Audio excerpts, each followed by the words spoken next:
Let's go live with Jack Kelly. Welcome to the one-of-a-kind LinkedIn live show that will help you with your job search and advancing your career. We will bring in educated career experts who will share their insights and give you inside tips on how to be successful in your job search. Now let's get into today's show with your host, Jack Kelly.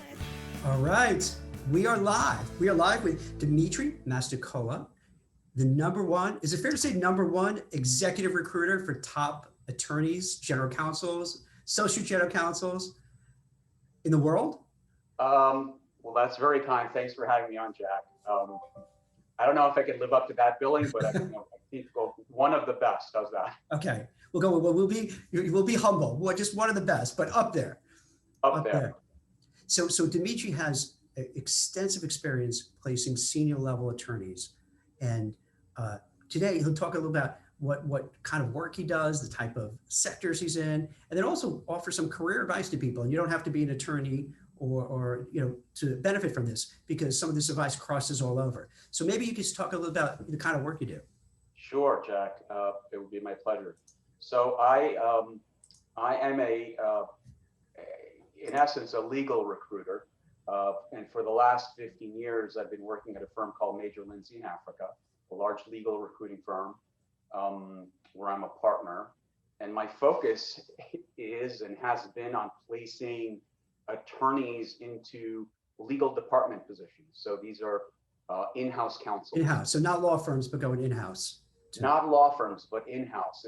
I do a little bit of law firm work, but I would say 90% of what I do is placing general counsels and their teams, so GCs and in-house counsel within a range of companies and industries, with a focus, I would say, on the financial services space, which is how my practice has evolved over time. So, and financial services would be broadly defined, very broadly defined, to include things like banks, corporate banks, investment banks, but also asset management firms, alternative asset management firms, which would include private equity shops, hedge fund managers, family offices, and the like. So it's a pretty fun practice. And then outside of the financial services space, I'll dabble in life sciences, pharma, tech, fintech, for example, just to name a few industries. So from all those areas, is there anything that's like super hot and others that are just very cold now? It's interesting with, in COVID times, how things have shifted a little bit. I would say, financial services has actually weathered the storm pretty well, with, many of our clients just transitioning to work from home mode fairly seamlessly. But I think we're seeing a pickup across all industries. Financial services is doing pretty well. Life sciences is doing well. Tech has really hasn't skipped a beat, I would say, other than kind of the initial kind of March, April shutdown and slowdown. Right. So I'd say those are the big areas where there's been activity. One of the things we have found, though, is there was a bit of a slowdown in activity in terms of our clients actually using the search firm, using either our search firm or other search firms.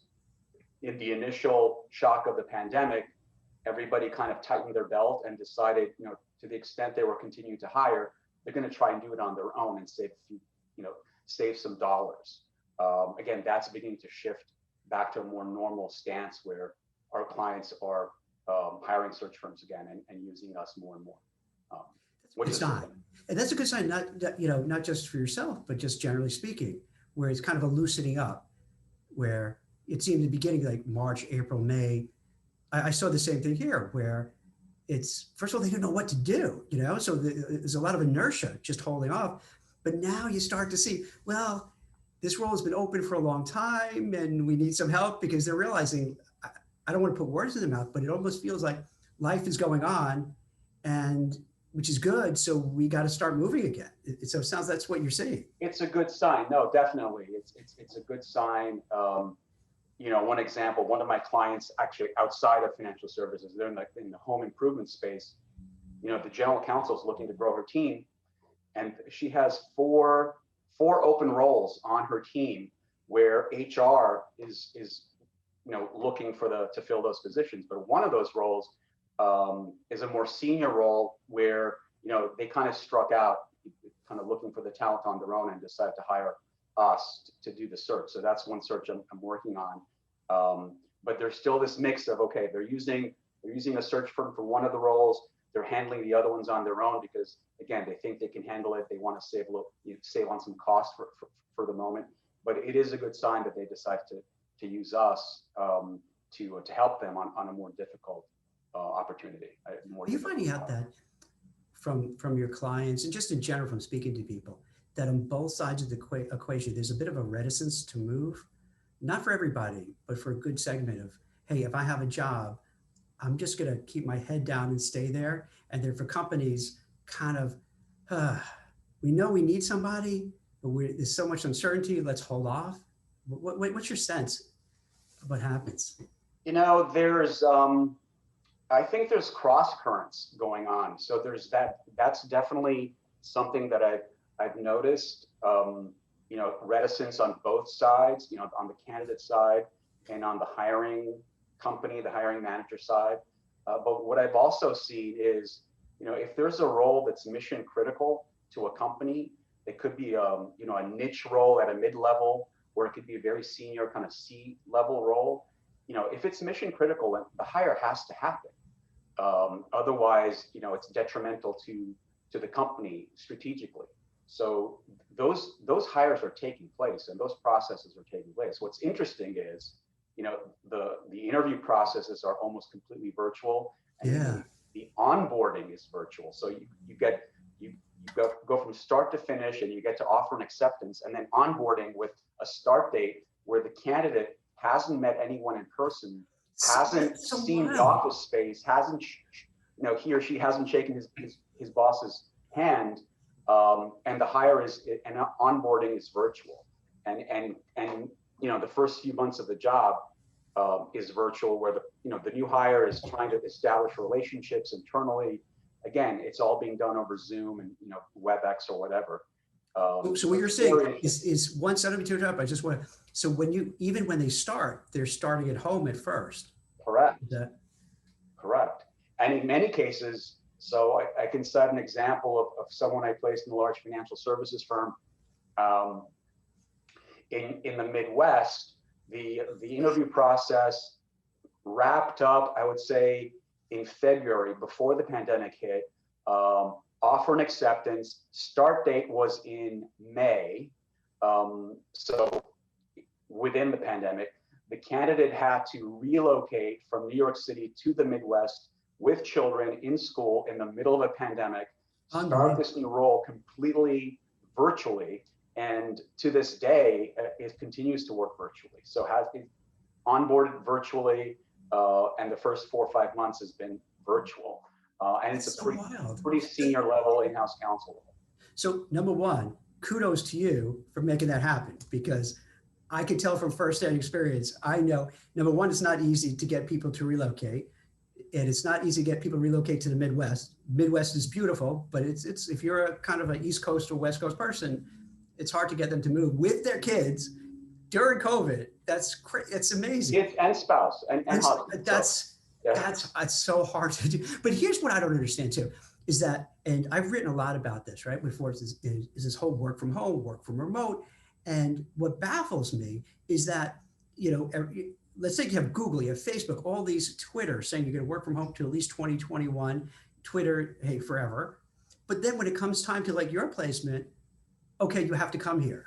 I can't really connect those things. You would think a company would say, okay, you know what? You don't have to relocate your whole family here. You can work remote and give that a shot. Yeah, it's interesting.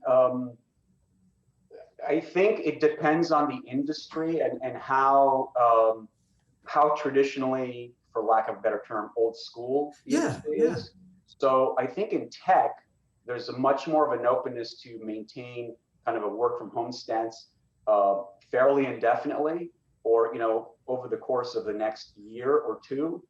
In other industries, it's more like, okay, As soon as there's a vaccine, we're going to come back to a modified kind of in-office schedule with some flexibility. So I can easily see how in kind of big bulge bracket investment banks, a JP Morgan or a Goldman or Morgan Stanley in New York, when things, when we're on the other side of the pandemic, they're going to want most people to return to work, to the office. Most people, but I think interesting because you mentioned you mentioned JP Morgan. Well, what was it, last 2 months ago? I'm losing track of. You have no idea what month or time it is in COVID time. But JP Morgan, I'll say a few months ago, said, hey, we want everyone to come back. Oh yeah, it was September, end of September. Yeah. Then somebody on the trading desk got COVID and they sent everybody back again.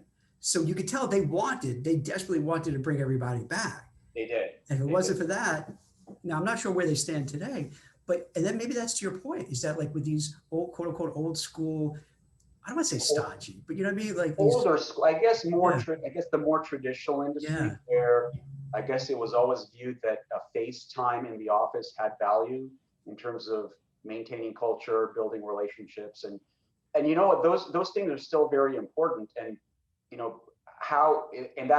that's a bigger question. How do you maintain a culture and establish and maintain those inter-office relationships in a work from home world?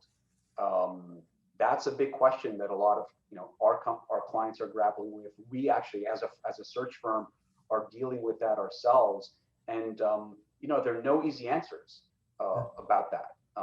Working from home is great. Don't get me wrong. I really enjoy it. But there is something to be said for the kind of the camaraderie, the relationships that can only be built in a company face to face, in person, at least a few days a week. So it'll be interesting to see how it plays out over time.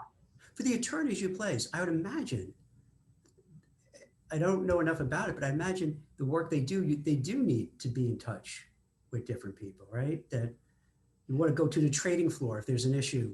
Yeah, I mean, again, it depends on the industry and the role, but for the most part, most general counsels and in-house counsels like to be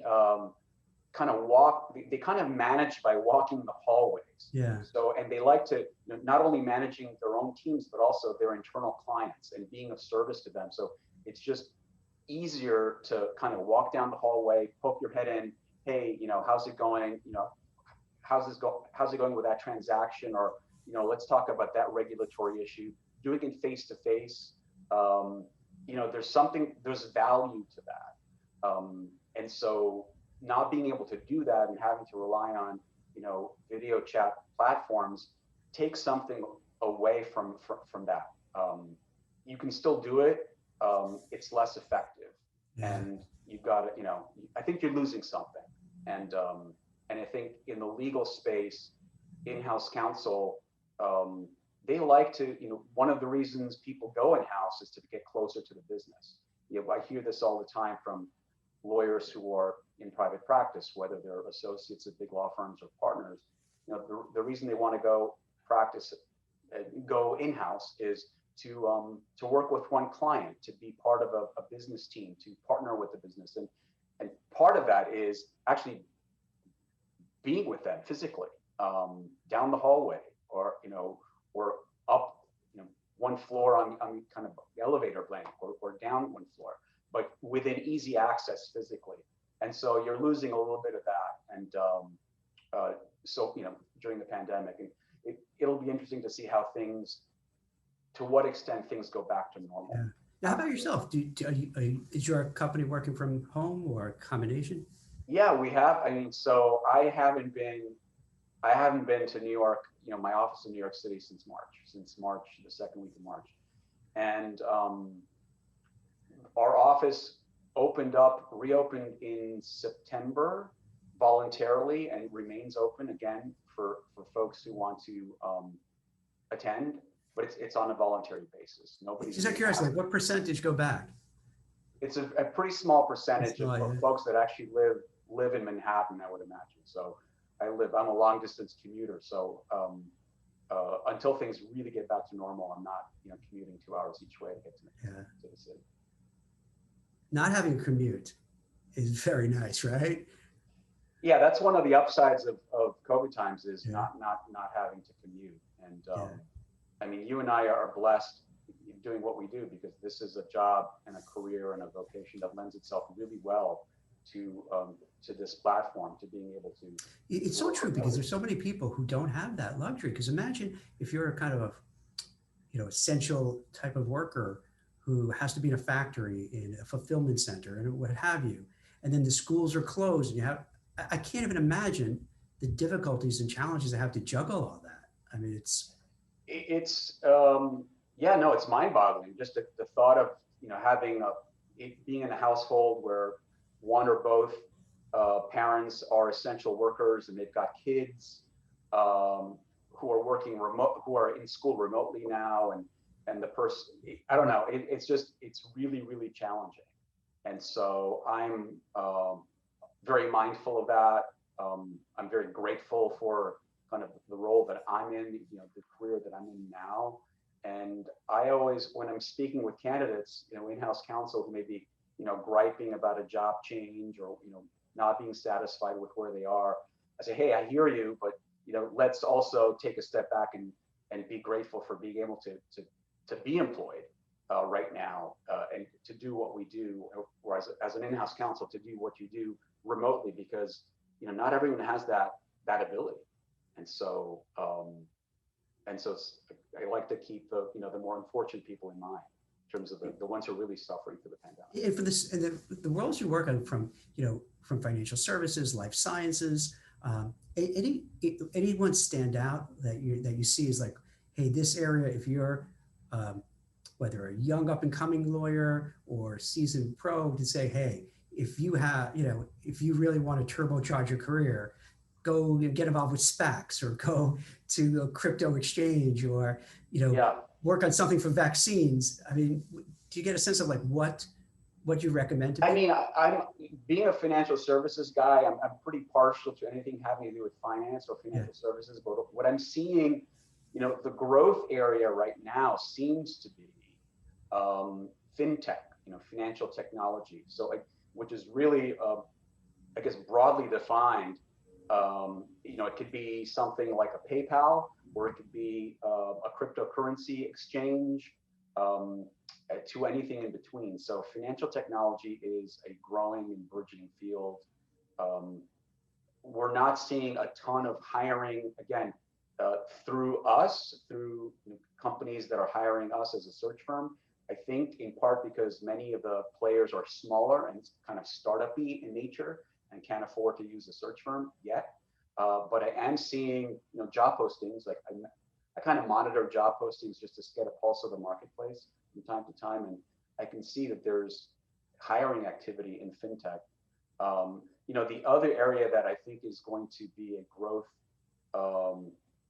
area is digital assets, digital currencies, cryptocurrencies, and anything having to do with blockchain technology. So that, I think digital assets are going to revolutionize finance and banking over the next 5 to 10 years. And with that will come, obviously, regulation, and therefore legal issues and compliance issues, and thus hiring in-house counsel and compliance professionals in those areas. That's my bold prediction. But what is they push back on regulations. So like the crypto world claims, all right, we're the autonomous zone. You can't touch us. We can do our own thing. So I guess you're saying eventually the Fed, the SEC, others are going to find, and I guess when it comes to a certain size, they have no choice but to say, hey, we got to watch over what the heck's going on there. Absolutely. And I think, crypto purists will scream at me for saying this, but you really want that. You do want some level of regulation, because otherwise the market will not be able to attract institutions to invest, institutional investors. And if you want the space to become more accepted and have a wide acceptance worldwide, you have to have some structure, some regulation. And with that, you'll have the trust of kind of the big players to come in. They'll feel that there's a legal and compliance. I think it has to be watched over. whoever watches this who's in the crypto space, I'm going to get lots of hate tweets and death threats and what have you. But it's weird. Crypto, except I think for the last few days, where I think last week, I'm losing track of time, sold off a bit, but you saw kind of a nice run up in Bitcoin. And before that, for the last few months, on social media, all you see is it's getting ready to go. It's getting ready to go. It's going higher. And I'm thinking, for a guy who places compliance people, wait a minute, like you're just hyping this stuff. What's the PE value of something? Why is it going higher? What's the research on it? Except for like, it's going higher, buy it. So to me, how can you not have regulators say, wait, what's going on here? How are you selling this? How are you marketing this? Is it appropriate? So I agree with you. I don't see how they didn't do it already. Yeah, no, I mean it's going to happen. It's happening. But whether the crypto, maximalists, as they call themselves, like it or not, it's going to happen. And I think they should welcome it, because it will only lead to greater acceptance and wider acceptance worldwide, which will benefit everyone. And and I think, selfishly, it'll, for me and you, it will lead to hiring, legal hiring, in-house counsel hiring, compliance professional hiring, CCOs, and the like, as the companies and service providers to the space, whether they're exchanges, they're, kind of decentralized finance companies, et cetera, begin to proliferate. So it's going to be a really interesting market to watch develop. And I do find with the fintech and these kind of, emerging tech-oriented financial services, they tend to hire a lot of young people. And if you ever want to try this out, it's like cringy. If you go to their career sites, you'll see, 30 people there, all big smiles. No one looks over 35, right. Wearing t-shirts, beanies, and then there's always a token guy like you or me who has a little gray hair, a little older, and that's it. And then you see, you read the job descriptions, and you think, oh, this is a senior level role. Then you realize, oh no, it's like an associate. So it does tend to hire. They tend to hire like a lot of young people. I guess the idea is let's get young, smart people and let them run, and that's it. I mean, nothing wrong with that, but I think a lot of these companies ultimately will want to hire one or two adults in the room, so to speak, whether that's at the general counsel level, chief compliance officer level, or some control area. Maybe it's on the risk side, or maybe it's on the operations, kind of a chief operating officer, just to tend to the flock, so to speak. Right? Someone to watch over a little bit, have a little, well, you do need that. You do kind of need somebody who has some long-term history. Because imagine if you're a trader. And perspective. Right, think about it. Let's just take a regular trader. We talk about JP Morgan, right? Like a regular person on the trading desk who is, 30 or whatever. They didn't see they don't know stocks could go down and things could fall apart. You need that perspective to say, well, I've seen 1987, I'd seen 2001, the dot-com boom and bust, the after effects of 9/11, the financial crisis. And that's value to have somebody who can bring that to the table. Yeah, and it is value, it's perspective, and it's wisdom, and you do need that, because a lot of market participants and people in the employed in the marketplace, especially in the finance space, they haven't really gone through that type of experience, like a real downturn. I'm going to now contradict myself, because then there's a certain value too if you have someone who's younger who didn't, and they're not afraid of anything because they don't know things could go wrong.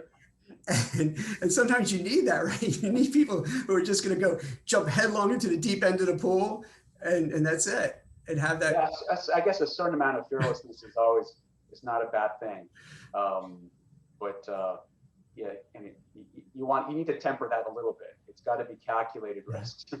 So you see like the crypto kind of world is something to take a look at for people, and I would imagine this advice goes not only for attorneys but for other folks who are looking, hey, what's a fast moving growth area that I can kind of, migrate my career towards? So fintech seems, growing, the whole cryptocurrency exchanges, the blockchain. So you can kind of navigate your career in those directions to kind of tap into something where there's growth. Because then when there's growth, there's jobs and there's opportunities. Exactly right. And then, I don't see technology going away or slowing down. So, and I would never want to, bet against the kind of the technology in America. So, and whether that's kind of, software or in the cloud technologies, but I think we've got the smartest people in the world, working in the United States, and the best innovators, and there's incredible pools of venture capital backing up, very smart ideas that end up becoming, multi-billion-dollar, market cap tech companies. And so, for somebody beginning their career, I would, suggest or recommend that they think about, okay, who's the Google of the next decade? Who's going to be the Amazon of the 2030s? Kind of think ahead and try to anticipate where technology is headed, where the needs going to be, and try and position yourself and try to keep an eye out for opportunities. And just even as a side hobby, just keep track of trends, tech trends, and then you begin to identify emerging companies that are leaders in their emerging spaces, and then you keep an eye on them and watch them grow, and then you get ideas from doing that, and you get into the mindset of kind of having this watch list of emerging tech rising stars, whether unicorns, for lack of a better term. And you kind of get ideas about where to go next, or where the opportunities are going to come from over the next 2, 5, 10 years. It's so interesting. So I thought you might say, hey, take a look at Apple, Google, Amazon, but I like where you're going. It's more of, hey, these are now very mature, giants. Take a look. What's the next crop? What's the next up and comers? And try to hitch your wagon to those folks, right? To find.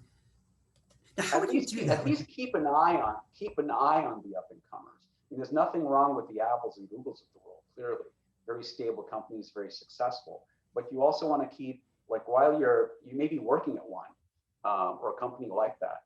But it's a good idea. It's never a great idea to kind of keep your head down, even if you're super happy in your role. And I see that a lot with candidates I work with. They're very happy where they are. They kind of head down people doing their job. But while they got their head down, busy with their role, years go by. They're not really networking in the marketplace, not keeping up their networks, and they're not really keeping an eye on these trends. And so then what happens is 5, 6, 7 years into the job, something happens, a corporate event, maybe a bankruptcy, a merger. They get merged out of a job, and now they're looking. And they haven't kept up their networking. They haven't really stayed on top of trends. And then they call their friendly legal recruiter for help. And then you've got to have a conversation with them about, okay, this is what have you been doing? Okay, if you haven't been networking, you've got to start now. Rebuild that network. Keep your eyes and ears to the ground, and a variety of other different things. But it shouldn't have to come to that. I think people. One piece of advice I always give to everyone is you want to be networking all the time, even if you're super happy and satisfied and content. You want to stay in touch with your own network, with your network of contacts and advisors, but also you want to keep your ears to the ground in terms of opportunities, even if only to be able to refer other people to them. So keep up with your networks. Stay on top of opportunities, keep your eye out for trends and emerging companies, and obviously focus on the job that's in front of you. But you want to be thinking long term all the time. Like you got the short game right in front of you, but you also have to be thinking about the long game and your career. So that's all prudent career management as far as I'm concerned. And some people don't do it very well. So it's really good advice. So for the networking makes sense. In terms of keeping up, like for emerging trends, is that just a case of just reading a lot, or how would you suggest for people just? Yeah, I mean, everyone's going to have, I would say, everyone has interests, Mhm. that tug at them. So people need to pay attention to that, to where their intuition is kind of leading them, or where they have a certain affinity. So if they have an affinity for an area, yeah, do some reading, do some Googling, figure out, what publication to read, or what, a blog to be following, or podcast to listen to, and make some time every week. Maybe it's an hour a week, just to stay on top of things, of kind of your area of interest. And once you begin doing that, it builds momentum in and of itself by putting the time and effort and focus into it. And then before you know it, you do kind of become an expert in a certain area, kind of outside of your regular job. And and then, by virtue of focusing and kind of putting your attention there, it's kind of like when you want to buy a new car, and you've got your eye on I don't know, a red BMW 3 Series. Not that there are many of those around, but once you focus on something, then you'll notice those red BMWs on the road all the time. All the time. All the time. They were always there, okay, but you didn't notice them. Isn't that a weird phenomenon? You didn't focus, yeah. But so same thing with when you focus on an interest. Begin to show that interest some attention, and then like the knowledge will come to you, like the tips and leads and the ideas about which blog to follow, or which LinkedIn person to follow, or maybe it's a Twitter account, or whatever piece of media. It'll kind of come to you because you're putting focus and attention there, and you're telling your mind, okay, this interests me. Your mind will reciprocate by showing you things that are of interest to you, and things that were always there but you've never paid attention to. So that's what you should be doing. It's like you're building the algorithm that you get on Netflix or YouTube. Seriously, right? Where you watch something and then it shows you more of that. You watch something that shows some more. It's the same thing. Let's say somebody's saying, hey, who watches this? And you know what? I don't know much about fintech. I don't know about the crypto space or blockchain. Let me check into it. Then they start checking into it. And then before you know it, they're knee deep in it. And then they're just, absorbing all this information. And all of a sudden they realize, oh my gosh, there's a whole new world that just opened up for me and I didn't know existed. And then to take a step back, I like where you're going with this. So it sounds like what you're saying to people is this: a lot of folks wait till you get a tap on the shoulder and you lose your job, or your job is in jeopardy because you met maybe a bankruptcy or some change of fortune, and then you scurry. But instead of doing that, if you have, the luxury now to start networking, get out there and meet people, especially now, there's so many online things to do. I mean, you pick a field, a niche, I guarantee within a Google search, you're going to find 10 different, meetups online that you can attend and learn it. I mean, the amount of information at our fingertips is incredible. It's all there for the looking. And so if you're, if you want to build a little sideline expertise in a niche area, you can do so. And it doesn't have to take a ton of time. It actually takes a little bit, it takes focus and consistency. It could be an hour a week, but or maybe, 15 minutes a day.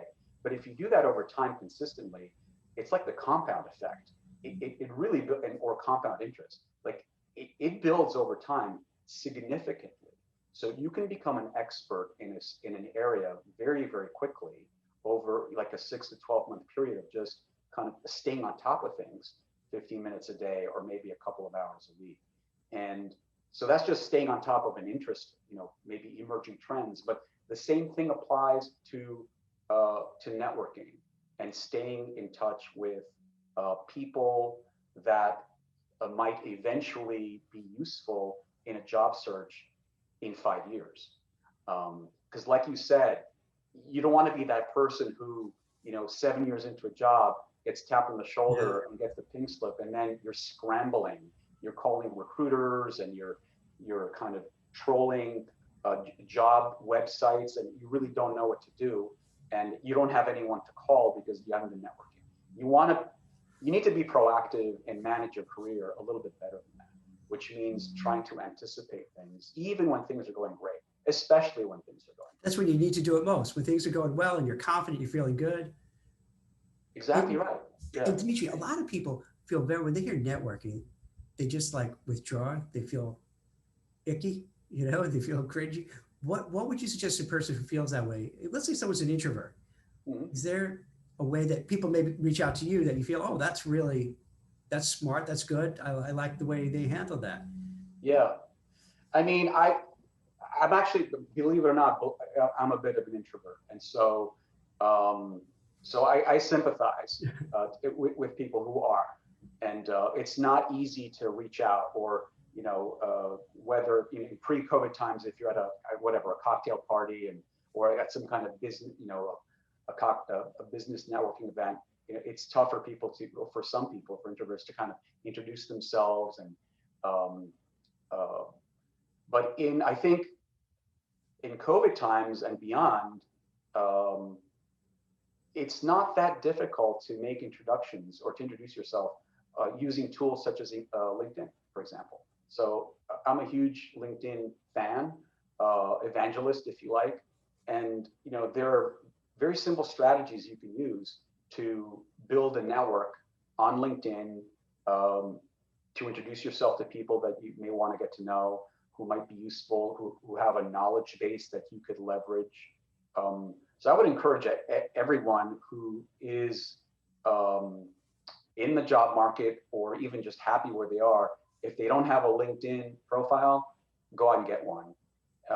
It's free, it's powerful, and begin connecting with people. And you can begin connecting with people in your own warm market, people that you know. It kind of becomes your contact list that self-adjusts over time.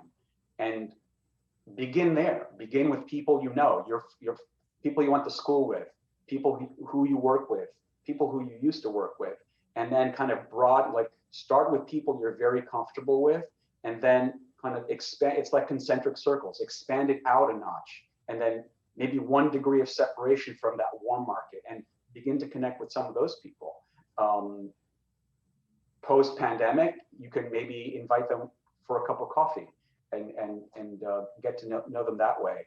Ask them what they do, if they have any advice on how to manage a career, how to network, what have you. Start there. So take it kind of baby steps and kind of move out in those concentric circles to further degrees of separation, and just do it gradually over time. So do you think it's not too forward if they would just say, hey, Jack, someone sends it to me or to you, saying, hey, I'd like to, speak with you, learn how to navigate my career. It's okay to be that forthright and just boom, put it out there? Yeah, I mean, I respect, I get, obviously, as you can imagine, a lot of people reach out to me on LinkedIn. The ones I respect the most are the ones who are very succinct and direct with their ask. Yeah. Kind of ask for something, be clear about it, and succinct, and maybe you'll get a response. So there's that. The other thing I would say is, I think rule number 1 of networking is it's a reciprocal process. So you want to be, if you're asking for your back to be scratched, you should offer to scratch that person's back too. So it's always a two-way street. And I tell introverts this as well, is don't forget, when you're reaching out to people, whether it's on LinkedIn or over the phone, asking them for, to meet you for a cup of coffee, obviously be very respectful and grateful for the time, but do what you can to help them. Ask the person who's helping you, ask them, hey, how can I help you? What can I do for you? Is there anything I can do in any way that can help you in your business, in your industry? Because you just never know. You may be able to help that person as well. So that reciprocity is really, really important, and just to keep that in mind. All right. Just to go on a tangent, Sure. we're talking about LinkedIn. One of the reasons I've found you on LinkedIn is every day you post something always so smart, so insightful. And for the folks who are watching now, probably not going to know, because you may or may not have seen that he posts these things, but they're awesome. I always feel smarter after reading them. So if you don't mind, like, what's your strategy? Why do you do it? What's the goal? Yeah, so I post. I used to post every day of the week during the early days of the pandemic. Now my cadence is Monday, Wednesday, Friday mornings. I post. I'll do a post on something that really doesn't have anything to do with recruiting per se. It's more of a personal development topic. Maybe it's a productivity tip. Maybe some bit of wisdom that I picked up in some book that I've read, but it tends to be of a personal development nature or self. That's about right. Personal development. That's a better way of saying it. So, it's something that I've been passionate about for the last 30 years. I've always been a personal development guy. So 2 years old, you were into personal development. Yeah, from That's the age amazing. of 2, right? Exactly. No, I would say from my early 20s. So I've constantly had my head in, personal development books and philosophy, productivity. And so I don't know when it was, maybe it was late last year. I just decided to start posting daily, or at least 3 times a week, on topics of interest to humankind. So I'm all about helping people kind of use or develop their potential more than they already are. Because I think each of us has kind of vast reservoirs of untapped potential. Even the most accomplished among us, you never get there. Potential is always kind of off in the distance. And so it's a constant process of evolution on a day-to-day basis. You can be a little bit better than you were the day before. So I'm all about helping people see that in themselves. And I like sharing tidbits and ideas, whether it's kind of big picture strategies or very tactical kind of daily tips and practices on how to do that. And so, which again has nothing really directly to do with my day job as a legal recruiter, but it kind of, I don't know, it's kind of my way of getting back, if you like. Did you get a lot of people give feedback about it or ask for certain things? Yeah, no, I get wonderful feedback. So people I get instant messages all the time, just thanking me for the posts and for sharing those ideas on whether it's productivity tips or stoicism or how to kind of be your best self or your better self, or how to eliminate distractions and focus better on the very important things. No, the feedback's been really great. And and this is just a little inside baseball question. Do you find as a recruiter that people won't comment as much when you do things because they don't want to blow up their spot and have their boss say, "Hey, Jack, why are you connecting? Why are you going back and forth, Dimitri? Is there something I should know?" Yeah, it's interesting. In the earlier days of LinkedIn, I would say 5, 6, maybe 10 years ago, I would invite candidates to link up with me on LinkedIn, like connect with me. And there was, half of the time, or maybe a third of the time, there was reluctance. Oh, I can't do that. My boss will see that. Wasn't it back then that if I linked into you, it would show that I linked into you? Am I misremembering? I think it was public, and people could, like your colleagues and bosses, I guess, could see that you had connected with a recruiter. Yes. But I think that the option to make your connections private was also available way back when. I know that's an option now. You don't have to make your connections public. You can go in your settings and with one click make your connections private.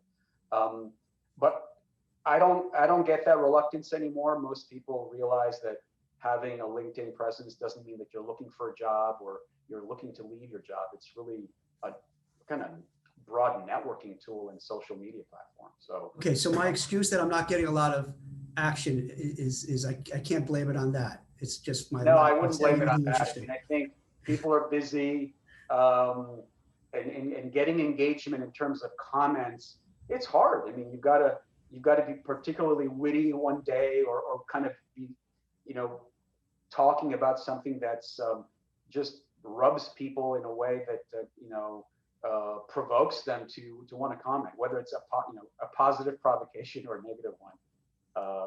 it's almost like if you've got to say something pretty outrageous to get a response. See, it's interesting, especially on other platforms, Facebook, Twitter. Oh my gosh, if you're not saying anything really inflammatory, you just don't get noticed at all. Do you use any other platforms in recruiting, or it's really LinkedIn? I'd say LinkedIn is my primary platform for recruiting and kind of brand building. I have a Twitter account, but I don't really use it much for my business. So I'd say LinkedIn is the primary one. Hey, can I just run I got a few questions that came in. Is it all right if I run some? They're straightforward. I don't want to give this guy's name because I don't want, just in case, even though he gave it, I don't want to get him in trouble. But he's looking for a counsel role in financial services in St. Louis. So come again, a financial services seat where? Yeah, and after this, I'll give you his name in private. I don't want to, like I said, blow up his spot in case he left it and didn't think it through. So he's looking for a counsel role in financial services in St. Louis. Okay. Are you seeing any roles out there? I am not currently. My focus tends to be kind of New York City and the greater New York City metro area, but our firm has, we have a practice in the Midwest. I guess St. Louis would be covered by our Chicago office. So I would invite him or her to visit our website at mlaglobal.com. And there's a career opportunities page, legal careers. And we have all of our positions posted there. So you can take a look there to see whether we've got anything going on in St. Louis. As far as I know, as far as I can remember, I don't think so, but that can change any time. I think you have Steve Nicholas out there, right? If I'm not People's mistaken. People's out there. There's some broker dealers in St. Louis, and there's some money management firms in St. Louis. So, see, that's a hard part too. When people relocate, if you relocate to a place that doesn't have many other similar firms, that's a big risk you're taking, right? Because you could relocate. And that's that's what I found is a big issue trying to get a New Yorker, especially a New Yorker in financial services, to relocate to another city. Is the job may be fantastic. Let's say, I don't know, it's a job in Atlanta, and with a kind of a money management firm in Atlanta. But if things don't work out in that role, then that person feels like they might be stuck in terms of limited options in Atlanta for other similar roles. And so, and then they'll find themselves having to return to New York City. So that's always been a challenge.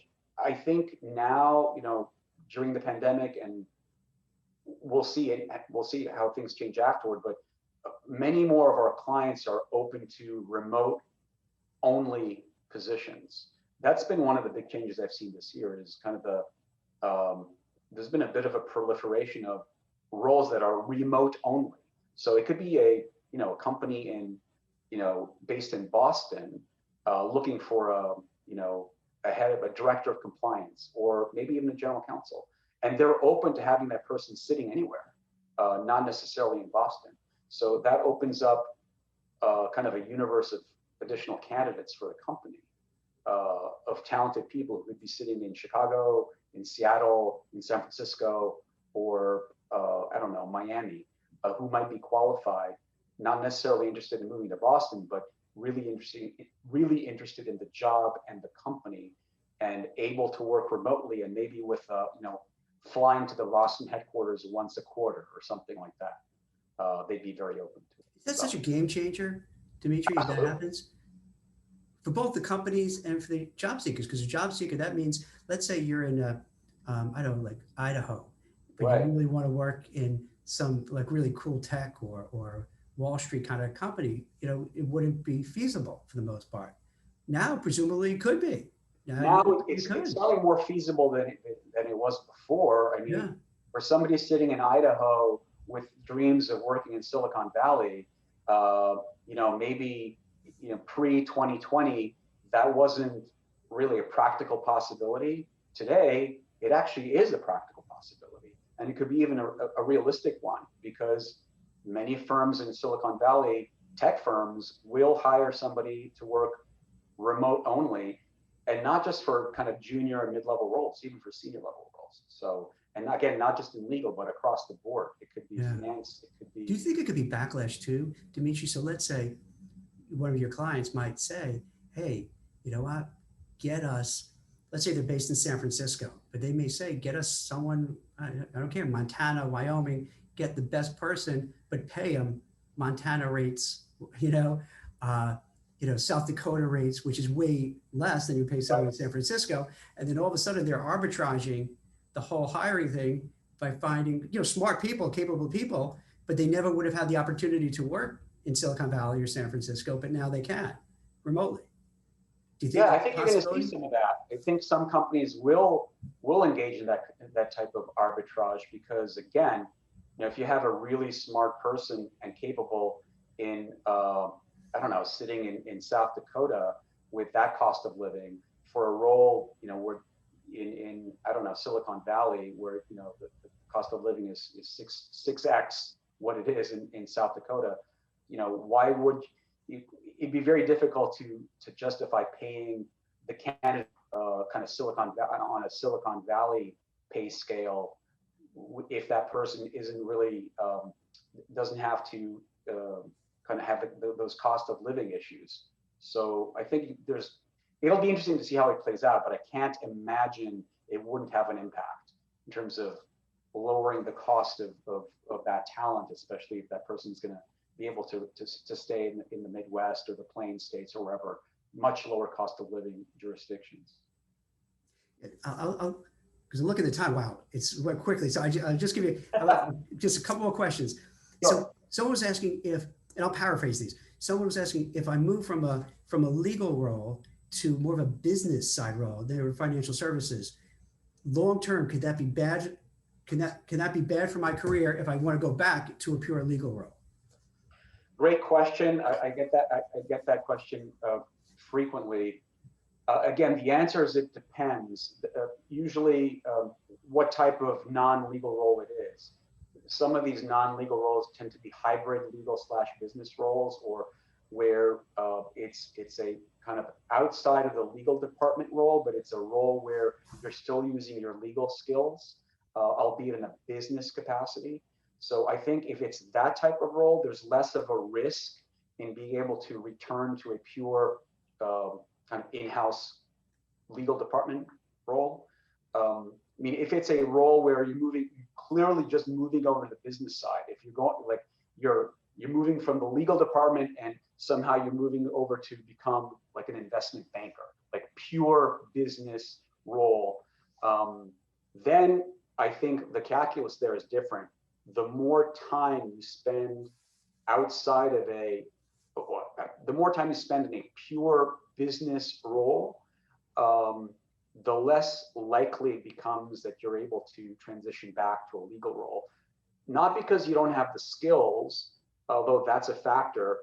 I think what's going to happen is if you want to go back, the hiring manager is going to question why you would want to go back after having been a business person for 3 years. And they have questions about your motivation, and so it'd be a heavier lift. Not impossible, but a heavier lift. But I've always read, you'll see someone starts out a lawyer, they move, let's say, into let's say bankruptcy, and then before you know it, they're like a big shot investment banker doing way better. I guess they may just make that decision. Okay, I might not be able to go back, but weigh it out. If I could do really well and this is kind of what you said earlier, like if you have a passion for something, you really enjoy doing it, all right, then it might be worthwhile kind of going in that other direction. Yeah, no, you have to, and again, any of the people who are asking questions are welcome to message me on LinkedIn, and I'm happy to speak with them for a couple of minutes to talk about that stuff. But I mean, at the end of the day, you need to follow your interests, and if you're a lawyer, but you're really interested in a business side role, you need to explore that. You need to kind of pay attention to that kind of your intuition tugging at you about that, and give it a lot of thought. And speak to advisors, speak to people like me, speak to a coach, speak to mentors.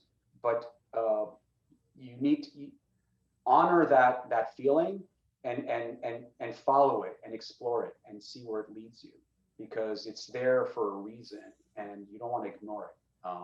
because you don't want to be like 10 years later or 15 years later, being filled with regret because you didn't pursue something where you follow up on something that you felt strongly about at the time.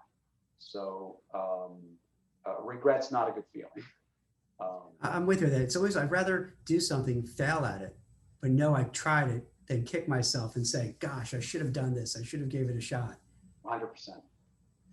So believe it or not, an hour just flew by, Dimitri. So any last minute advice or guidance that maybe I didn't ask you that you feel you'd like to impart with people? Again, thanks, Jack, for having me on. Yeah, it's pretty wild that it's almost been an hour. And I'm happy to come back, by the way, and talk to you again. For the folks out there who are struggling with, either making a change or looking for a new role, my advice is figure out before you jump into searching, websites, talking to recruiters, replying to ads or whatever it is.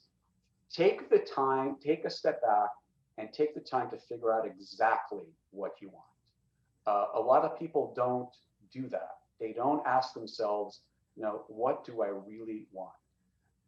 Not what do I think I want, not what do my parents think I want, not what do I think I can get or settle for. Like, what do I really want? Figure that out. Take the time to really get that clear in your mind. Because again, my experience is most people don't do that. They kind of jump in without having that foundational kind of exercise done in their own mind. So figure out exactly what it is that you want. And then that's the starting point. Once you've got that figured out, then you can try and figure out the strategies to get there. Because once you've got the kind of what do I want question answered clearly, then you can begin to aim at that target. You need to have a target to aim at first. It's kind of fundamental. So figure that out first. Take whatever time it takes. It could take a week, it could take a month, it could take a couple of months to figure that out. But then once you do have that clear in your mind, then start focusing on that and putting some attention on, ask yourself, okay, now how can I get there? What do I need to get there? What resources do I need? Who do I need to speak with? What do I need to learn? What resources can I dig into? Begin to invest some time on a weekly basis. Like, put some time in your schedule, in your calendar, and block it off just for the purpose of figuring out, like, how do I get from point A to point B? And then that's when you begin talking to people like me and you, to mentors. You begin doing research, putting time and attention on your little project. And like I mentioned about the when you start focusing on the red BMW 3 Series, because you figured out that's what you really want, all of a sudden, everything that you need to acquire the red BMW 3 Series starts coming to your attention. So the information you need and the people you need and the resources you need will kind of come into your field of vision once you start focusing that way. And then you can dig in and become more tactical and figure out the tips and the strategies and so that's my advice. It's really big picture advice before getting into the nitty gritty. I think that's the advice you should put down on your LinkedIn as, in addition to all the Greek philosophers, the Stoic philosophers, I think you got to kind of start putting your own things, because I think that was really great advice. And I'm curious, in part, and for the attorneys who are watching this, don't listen to us now. Do you find so many attorneys that, like, due to societal pressure, parental pressure, it's like, okay, we want you to be a doctor, a lawyer, or whatever, and they move into that, and then they realize, I didn't have a passion for this. And then they're making a nice living. They're a partner at a law firm or a senior associate at a law firm, making a lot of money. They're like, oh my God, what do I do now? I'm making money, I'm doing well, but I never really. There's a lot of that. There's a lot. There? I see that. I see that on a regular basis. So, many people get into the field, not necessarily because that's what they truly wanted to do, but it was, it's what they thought their parents would want, would make their parents proud, or, or they think, hey, that's the best way to make money and make a living. So whatever it is, like figure out if this is something you really want to do, whether, again, big picture in terms of choosing your career, but even kind of smaller picture, if you're already a lawyer and happy, but you want to do something different, figure out what that looks like first. What do I really want? Like, what kind of job do I really want? What does that look like? And figure out why. And then once you have a strong enough why, you'll figure out the how.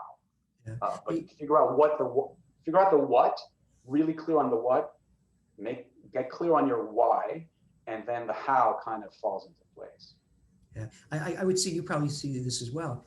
From time to time, you'll see a resume of an attorney, good, great college, great law school, maybe law review, top law firm in New York, 2 years-ish, and then another law firm, 2 years-ish, and then another one. And then you kind of realize, I bet you this person just doesn't like it. They thought they would like it. Let me try another law firm. Let me try another law firm. And then they call you and say, maybe in-house is better. Let me try that, because they realize, maybe this isn't what I thought it would be, We could talk for another hour about that. Well, I appreciate it. Well, thank you so much. This was really informative. I really like the fact that you're able to share about your niche and what your niche is, a big sector, in terms of placing these senior level attorneys, but also bring it to everyone else, how they could benefit from looking for a job, how to network, what to do, how to decide of what to do. These are really important things that we don't talk enough about, like we really don't talk enough about. It's like, okay, you got to go to college and get a job. But no one gives the advice that you're saying. It's like, all right, wait a minute, let's figure it out. What makes you happy? What's going to get you up in the morning? Where you want to go? So I think for people who rewatch this, there's some really good, smart, sage advice, and someone who's placed people for 15 plus years, so knows what works and what makes people happy, and things that you do that aren't going to be so happy. So I think that was a really informative, conversation. So I really appreciate you taking the time, Dimitri. This was terrific. Thank you, Jack. Happy to come back, and thanks for inviting me on. Excellent. My pleasure.